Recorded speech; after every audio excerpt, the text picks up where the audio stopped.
Hey, Shirley, have you ever been to one of them musical festivals? I don't mean them Glastonbury's and that, but one with proper music. It's just that, me and our Norm, me lad that drives the lorry with the big ears, well, we got involved in one the other summer, all unbeknownst. Aye.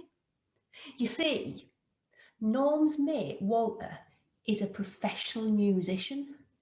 He can do it even when he's not in the mood.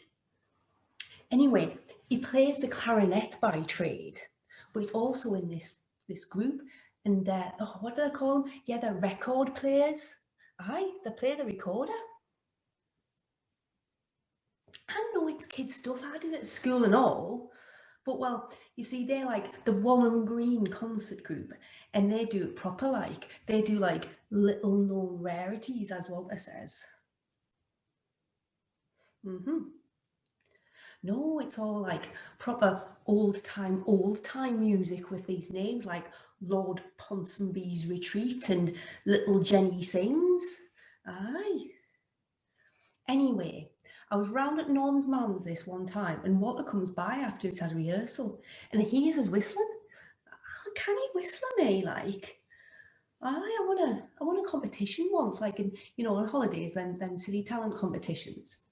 I was whistling the Sabre Dance. Do you know it? It's by and catch a choo choo to catch a choo choo train. I think that's the one. Anyways, so I was whistling a bit, and this Walter Gans to us like, "Can you read music?"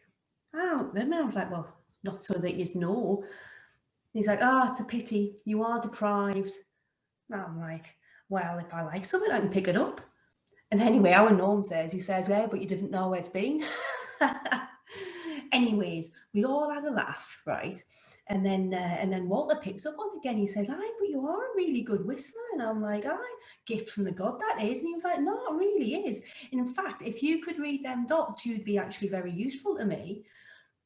Well, I said, "Just because I can't doesn't mean I'm not useful or anything." Anyway, it turns out Walter's concert group have been asked to play at this musical festival. They've been asked to play this Elizabethan rarity called Friar Balsam's Retreat. It requires the human whistle doing an echo of their whistling on the recorders. But their usual whistle player, well, he's let them down because he's had a tooth out and he can't do it anymore. So anyways, Walter says to me, he says, "Well, do you fancy doing it?" And I said, "Well, you know what? Might as well live a little while. I've still got me choppers." When do we start? So anyway, we started practicing and it was dead easy. I went along to a few of the rehearsals and they just played it and I whistled back. Really nice and slow. I like slow music. That's proper music, that is.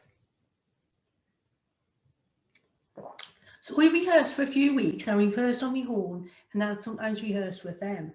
And then like a week before we went to go on, Walter says to me, he says, "What are you going to wear for the concert?" And I looks at him and he's like, "Well, I don't want you wearing no fuchsia bright green numbers, and you better not have your hair all bouffant so no one can see behind us because we're going to be in a 14th century church." And I just looked at him and I was like, "Who do you think I am, not knowing how to dress where and when? If it's going to be in a church, I'll wear me leopard prints, drain pipes, and me bikini top." Shh. "No," I says, "I'm going to be wearing a white, plain, up and down shift dress. Dead classy like." Now, Normie says, like, "Oh, you're just playing a song. Who do you think you are?" And I'm like, "Well, you know what? Friar Balsam's Retreat is not heard very often, so it's got to be perfect in sight and sound." So I did wear my white dress, but I needn't have bothered.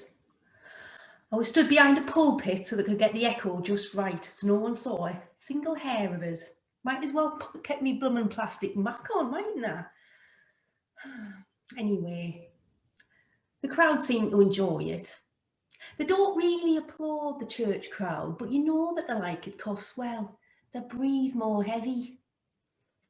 And Walter was impressed as well. He said, "I got every single one of my intonations spot on."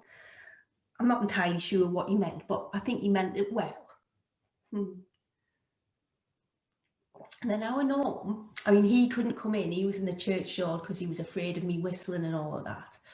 But he says, when I came out, he said I sounded exactly like a girl whistling from far away. Oh, I do like our Norm. He's dead canny.